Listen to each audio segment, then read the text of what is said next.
Pour la troisième journée consécutive, les combats entre les forces paramilitaires de soutien rapide et les forces armées du pays se sont poursuivis à travers le Soudan. Des panaches de fumée ont pu être vus au-dessus de l'aéroport international de Khartoum lundi.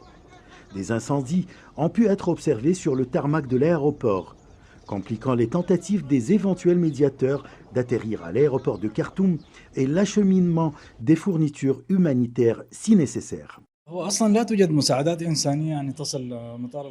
Aucune aide humanitaire n'est arrivée à l'aéroport de Khartoum depuis le début des affrontements entre les forces en conflit.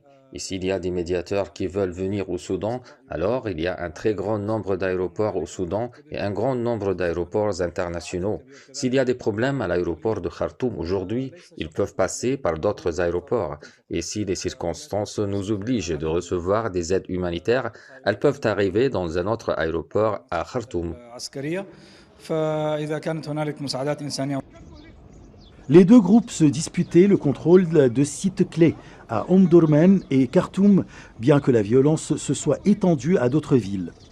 Plus de 100 civils ont été tués dans les combats et de nombreux autres blessés jusqu'à lundi soir, selon le syndicat des médecins. Le gros problème est que l'état-major des forces armées ainsi qu'une partie de l'état-major des forces de soutien rapide sont situés au milieu de zones résidentielles au cœur de la capitale. Et lorsqu'un affrontement a lieu entre l'armée et les forces paramilitaires. Alors, lorsque l'armée a fait des attaques contre les forces de soutien, de nombreux soldats de celles-ci ont fui vers les zones résidentielles, ce qui a causé des victimes civiles. Les frappes aériennes de l'armée ont visé des bases de forces de soutien rapide, dont certaines sont intégrées dans des zones résidentielles. Les deux parties ont affirmé contrôler des sites clés dans la capitale Khartoum, où les habitants se sont abrités des explosions. La vie est devenue très difficile. Nous nous réveillons parfois au bruit des explosions, des munitions et des balles. Les enfants sont terrifiés dans ces quartiers. Par exemple, moi, je suis nouvellement marié. Je ne peux pas quitter ma femme et je ne peux pas aller au travail parce que les rues ne sont pas sûres.